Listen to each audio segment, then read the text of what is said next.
Hi ಸ್ನೇಹಿತರೆ, ಎಲ್ಲರಿಗೂ ನಮಸ್ಕಾರ. ನೋಡಿ, ಗೃಹಲಕ್ಷ್ಮಿ ಯೋಜನೆಯ ಪ್ರತಿಯೊಂದು ಫಲಾನುಭವಿಗಳಿಗೆ ಸರ್ಕಾರದಿಂದ ಕೊನೆಗೂ 6,000 ಹಣ ಜಮಾ ಆಗ್ತಾ ಇದೆ.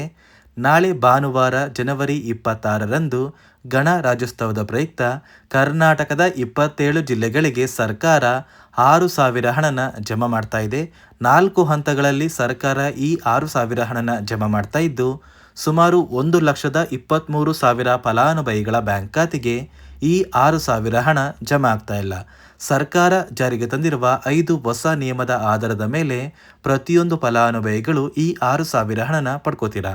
ಹಾಗಾದರೆ ಬನ್ನಿ ಸ್ನೇಹಿತರೆ, ಸರ್ಕಾರ ಜಾರಿಗೆ ತಂದಿರುವ 5 ಹೊಸ ನಿಯಮಗಳು ಏನು ಮತ್ತು ಯಾವ ಜಿಲ್ಲೆಗಳ ಫಲಾನುಭವಿಗಳ ಬ್ಯಾಂಕ್ ಖಾತೆಗೆ ಯಾವ ಹಂತದಲ್ಲಿ ಸರ್ಕಾರ ಹಣ ಜಮಾ ಮಾಡ್ತಾ ಇದೆ ಅಂತ ನಾನು ನಿಮಗೆ ತಿಳಿಸ್ಕೊಡ್ತಾ ಇದ್ದೀನಿ. ಅದಕ್ಕಿಂತ ಮೊದಲು ನೋಡಿ ಸ್ನೇಹಿತರೆ, ನೀವೇನಾದ್ರೂ ಇನ್ನೂ ಕೂಡ ನನ್ನ ಚಾನಲ್ನ ಸಬ್ಸ್ಕ್ರೈಬ್ ಆಗಿಲ್ಲ ಅಂದರೆ ದಯವಿಟ್ಟು ಪ್ರತಿಯೊಬ್ಬರು ಚಾನಲ್ನ ಸಬ್ಸ್ಕ್ರೈಬ್ ಮಾಡ್ಕೊಳ್ಳಿ, ಹಾಗೆ ವಿಡಿಯೋಗೆ ಒಂದು ಲೈಕ್ನ ಕೊಡಿ. ಹೌದು ಸ್ನೇಹಿತರೆ, ಗೃಹಲಕ್ಷ್ಮಿ ಯೋಜನೆಯ ಸಾಕಷ್ಟು ಫಲಾನುಭವಿಗಳು ಪ್ರತಿನಿತ್ಯವೂ ಕೂಡ ನಮ್ಮ ಬ್ಯಾಂಕ್ ಖಾತೆಗೆ ಇನ್ನೂ ಸಹ ಗೃಹಲಕ್ಷ್ಮಿ ಯೋಜನೆಯ 16ನೇ ಕಂತಿನ ಹಣ ಜಮಾ ಆಗಿಲ್ಲ ಅಂತ ವೆಯ್ಟ್ ಮಾಡ್ತಾ ಇದ್ರಿ. ಇದೀಗ ಕೊನೆಗೂ ಸರ್ಕಾರದಿಂದ ಜನವರಿ 26 ಭಾನುವಾರ ಕರ್ನಾಟಕದ 27 ಜಿಲ್ಲೆಗಳಿಗೆ ಸರ್ಕಾರ 6,000 ಹಣನ ಜಮಾ ಮಾಡ್ತಾ ಇದೆ. ಗೃಹಲಕ್ಷ್ಮಿ ಯೋಜನೆಯಲ್ಲಿ 16 ಮತ್ತು 17ನೇ ಕಂತಿನ 4,000 ಹಣ, ಅದೇ ರೀತಿ ಅನ್ನಭಾಗ್ಯ ಯೋಜನೆಯ ಪ್ರತಿಯೊಂದು ಫಲಾನುಭವಿಗಳಿಗೆ ಪೆಂಡಿಂಗ್ ಇರುವಂತಹ 5 ಕಂತಿನ 2,000 ಹಣ, ಒಟ್ಟಾರೆ ಪ್ರತಿಯೊಂದು ಫಲಾನುಭವಿಗಳ ಬ್ಯಾಂಕ್ ಖಾತೆಗೆ ಸರ್ಕಾರ 6,000 ಹಣನ ಜಮಾ ಮಾಡ್ತಾ ಇದ್ದು, ನೀವು ಈ 6,000 ಹಣನ ಪಡ್ಕೋಬೇಕು ಅಂದರೆ ಸರ್ಕಾರದಿಂದ 5 ಹೊಸ ನಿಯಮಗಳು ಕೂಡ ಜಾರಿಗೆ ಬಂದಿದೆ.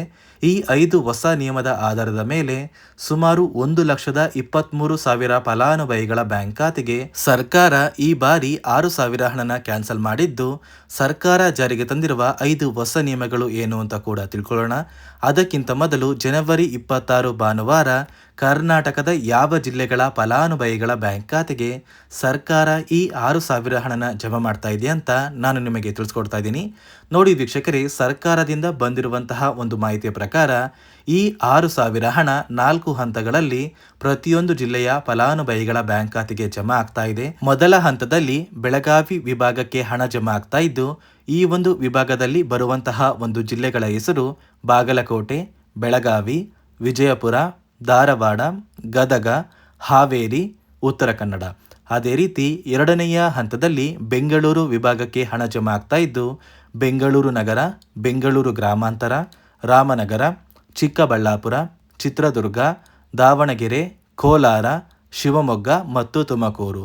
ಅದೇ ರೀತಿ ಮೂರನೆಯ ಹಂತದಲ್ಲಿ ಕಲಬುರಗಿ ವಿಭಾಗಕ್ಕೆ ಹಣ ಜಮಾ ಆಗ್ತಾ ಇದ್ದು, ಈ ಒಂದು ವಿಭಾಗದಲ್ಲಿ ಬರುವಂತಹ ಒಂದು ಜಿಲ್ಲೆಗಳ ಹೆಸರು ಬಳ್ಳಾರಿ, ಬೀದರ್, ಕಲಬುರಗಿ, ಕೊಪ್ಪಳ, ರಾಯಚೂರು, ಯಾದಗಿರಿ ಮತ್ತು ವಿಜಯನಗರ. ಮತ್ತು ನಾಲ್ಕನೆಯ ಮತ್ತು ಕೊನೆಯ ಹಂತದಲ್ಲಿ ಮೈಸೂರು ವಿಭಾಗಕ್ಕೆ ಹಣ ಜಮಾ ಆಗ್ತಾ ಇದ್ದು, ಈ ಒಂದು ವಿಭಾಗದಲ್ಲಿ ಬರುವಂತಹ ಒಂದು ಜಿಲ್ಲೆಗಳ ಹೆಸರು ಚಾಮರಾಜನಗರ, ಚಿಕ್ಕಮಗಳೂರು, ದಕ್ಷಿಣ ಕನ್ನಡ, ಹಾಸನ, ಕೊಡಗು, ಮಂಡ್ಯ, ಮೈಸೂರು ಮತ್ತು ಉಡುಪಿ.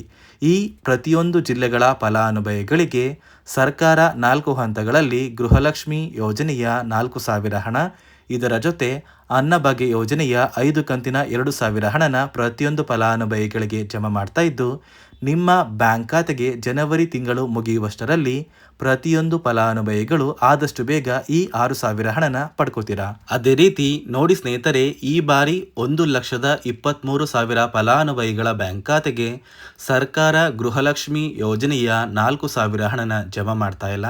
ಸರ್ಕಾರ ಜಾರಿಗೆ ತಂದಿರುವ 5 ಹೊಸ ನಿಯಮಗಳ ಆಧಾರದ ಮೇಲೆ ಈ ಫಲಾನುಭವಿಗಳ ಬ್ಯಾಂಕ್ ಖಾತೆಗೆ ನಾವು ಹಣ ಜಮಾ ಮಾಡೋದಕ್ಕೆ ಆಗಿಲ್ಲ ಅಂತ ಸರ್ಕಾರ ಮುಖ್ಯವಾದ ಮಾಹಿತಿನ ಕೊಟ್ಟಿದ್ದು, ಆ ಒಂದು ನಿಯಮಗಳು ಏನು ಅಂತ ನಾನು ನಿಮಗೆ ತಿಳಿಸ್ಕೊಡ್ತಾ ಇದ್ದೀನಿ. ಮೊದಲನೆಯ ಒಂದು ನಿಯಮ ಬಂದು, ನೋಡಿ ವೀಕ್ಷಕರೇ, ಸಾಕಷ್ಟು ಫಲಾನುಭವಿಗಳು ನಿಮ್ಮ ಬಳಿ ಇರುವಂತಹ ಒಂದು ರೇಷನ್ ಕಾರ್ಡ್ ಏನಿದೆ, ಆ ಒಂದು ರೇಷನ್ ಕಾರ್ಡ್ಗೆ ನಿಮ್ಮ ಮನೆಯ ಪ್ರತಿಯೊಂದು ಸದಸ್ಯರ ಆಧಾರ್ ಕಾರ್ಡ್ನ ಕಡ್ಡಾಯವಾಗಿ ಲಿಂಕ್ ಮಾಡಿಸ್ಬೇಕು ಅಂತ ಸರ್ಕಾರ ಒಂದು ಮಾಹಿತಿನ ಕೊಟ್ಟಿದೆ. ಸಾಕಷ್ಟು ಫಲಾನುಭವಿಗಳ ಒಂದು ರೇಷನ್ ಕಾರ್ಡಿಗೆ ಅವರ ಮನೆಯ ಸದಸ್ಯರ ಆಧಾರ್ ಕಾರ್ಡ್ ಲಿಂಕ್ ಆಗಿಲ್ಲ. ಆದಷ್ಟು ಬೇಗ ಪ್ರತಿಯೊಂದು ಫಲಾನುಭವಿಗಳು ನಿಮ್ಮ ಮನೆಯ ಸದಸ್ಯರ ಆಧಾರ್ ಕಾರ್ಡ್ನ ನಿಮ್ಮ ಬಳಿ ಇರುವಂತಹ ಒಂದು ರೇಷನ್ ಕಾರ್ಡ್ಗೆ ಲಿಂಕ್ ಮಾಡಿಸ್ಕೊಳ್ಳಿ. ಅದೇ ರೀತಿ ಎರಡನೆಯ ಒಂದು ನಿಯಮ ಬಂದು ಸಾಕಷ್ಟು ಗೃಹಲಕ್ಷ್ಮಿ ಯೋಜನೆಯ ಹಣ ಪಡೆಯುತ್ತಿದ್ದ ಪ್ರತಿಯೊಂದು ಫಲಾನುಭವಿಗಳ ಒಂದು ಆಧಾರ್ ಕಾರ್ಡ್ನ ಕಳೆದ 15 ವರ್ಷದಿಂದ ಯಾವುದೇ ರೀತಿಯ ಒಂದು ಅಪ್ಡೇಟ್ನ ಮಾಡಿಸಿಲ್ಲ ಅಂತ ಸರ್ಕಾರ ಒಂದು ಮಾಹಿತಿಯನ್ನು ಕೊಟ್ಟಿದೆ. ನೋಡಿ ವೀಕ್ಷಕರೇ, ನಿಮ್ಮ ಬಳಿ ಇರುವಂತಹ ಒಂದು ಆಧಾರ್ ಕಾರ್ಡ್ಗೆ ನೀವು ಯಾವುದೇ ರೀತಿಯ ಒಂದು ತಿದ್ದುಪಡಿ ಅಥವಾ ಅಪ್ಡೇಟ್ನ ಮಾಡಿಸಿಲ್ಲ ಅಂದರೆ ನಿಮ್ಮ ಬ್ಯಾಂಕ್ ಖಾತೆಗೆ ಗೃಹಲಕ್ಷ್ಮಿ ಯೋಜನೆಯ 2,000 ಹಣ ಜಮಾ ಆಗೋದಿಲ್ಲ. ಮತ್ತು ವೀಕ್ಷಕರೇ, ಮೂರನೆಯ ಒಂದು ನಿಯಮ ಬಂದು ಕಳೆದ 3 ತಿಂಗಳಿಂದ ಯಾರೆಲ್ಲ ಫಲಾನುಭವಿಗಳು ಸರ್ಕಾರದಿಂದ ಬರುವಂತಹ ಒಂದು ರೇಷನ್ ಏನಿದೆ ಅಂದರೆ ಅನ್ನಭಾಗ್ಯ ಯೋಜನೆಯ ಅಕ್ಕಿನ ಕಳೆದ 3 ತಿಂಗಳಿಂದ ನೀವು ಪಡ್ಕೊಂಡಿಲ್ಲ ಅಂದರೆ ನಿಮ್ಮ ಬ್ಯಾಂಕ್ ಖಾತೆಗೆ ಸರ್ಕಾರದಿಂದ ಗೃಹಲಕ್ಷ್ಮಿ ಯೋಜನೆಯ ಹಣ ಜಮಾ ಆಗೋದನ್ನು ಸರ್ಕಾರ ಕ್ಯಾನ್ಸಲ್ ಮಾಡ್ತಾ ಇದೆ. ಅದೇ ರೀತಿ ನಾಲ್ಕನೆಯ ಒಂದು ನಿಯಮ ಬಂದು ಸಾಕಷ್ಟು ಫಲಾನುಭವಿಗಳು ಪ್ರತಿ ತಿಂಗಳು 2,000 ಹಣನ ಪಡಿತಾ ಇದ್ದಾರೆ. ಈ ಒಂದು ಫಲಾನುಭವಿಗಳು ಸರ್ಕಾರಕ್ಕೆ ತೆರಿಗೆನ ಕಟ್ತಾ ಇರೋದು ಅಂದರೆ ಟ್ಯಾಕ್ಸ್ನ ಪೇ ಮಾಡ್ತಾ ಇರೋದು ಸರ್ಕಾರಕ್ಕೆ ತಿಳಿದು ಬಂದಿದ್ದು, ಇಂತಹ ಪ್ರತಿಯೊಂದು ಫಲಾನುಭವಿಗಳಿಗೆ ಸರ್ಕಾರ ಗೃಹಲಕ್ಷ್ಮಿ ಯೋಜನೆಯ 2,000 ಹಣನ ಕ್ಯಾನ್ಸಲ್ ಮಾಡ್ತಾ ಇದೆ. ಅದೇ ರೀತಿ ಐದನೆಯ ಮತ್ತು ಕೊನೆಯ ನಿಯಮ ಬಂದು ನೋಡಿ ವೀಕ್ಷಕರೇ, ಗೃಹಲಕ್ಷ್ಮಿ ಯೋಜನೆಯ 2,000 ಹಣ ಪಡೆಯುವ ಪ್ರತಿಯೊಂದು ಮನೆಯ ಸದಸ್ಯರಲ್ಲಿ ಯಾರಾದರೂ ಸರ್ಕಾರಿ ನೌಕರರಾಗಿ ಕಾರ್ಯನಿರ್ವಹಿಸ್ತಾ ಇದ್ದರೆ ಇಂತಹ ಕುಟುಂಬಕ್ಕೆ ಸರ್ಕಾರ ಗೃಹಲಕ್ಷ್ಮಿ ಯೋಜನೆಯ 2,000 ಹಣನ ಜಮಾ ಮಾಡೋದಿಲ್ಲ. ಈ ಒಂದು ಕುಟುಂಬದ ಒಂದು ರೇಷನ್ ಕಾರ್ಡ್ನ ಸರ್ಕಾರ ಕ್ಯಾನ್ಸಲ್ ಮಾಡಿ ಗೃಹಲಕ್ಷ್ಮಿ ಯೋಜನೆಯ 2,000 ಹಣನ ಕೂಡ ಈ ಒಂದು ಫಲಾನುಭವಿಗಳಿಗೆ ಸರ್ಕಾರ ಕ್ಯಾನ್ಸಲ್ ಮಾಡುತ್ತೆ.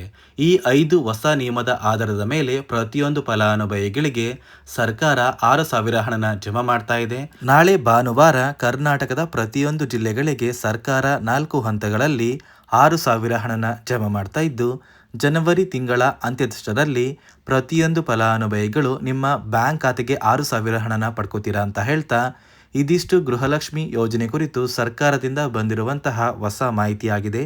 ನೋಡಿ ಸ್ನೇಹಿತರೆ, ನಾನು ಕೊಟ್ಟಿರುವಂತಹ ಮಾಹಿತಿ ನಿಮಗೆ ಇಷ್ಟ ಆಗಿದ್ದರೆ ದಯವಿಟ್ಟು ಪ್ರತಿಯೊಬ್ಬರೂ ನನ್ನ ಚಾನಲ್ನ ಸಬ್ಸ್ಕ್ರೈಬ್ ಮಾಡ್ಕೊಳ್ಳಿ, ಹಾಗೆ ವಿಡಿಯೋಗೆ ಒಂದು ಲೈಕ್ನ ಕೊಡಿ.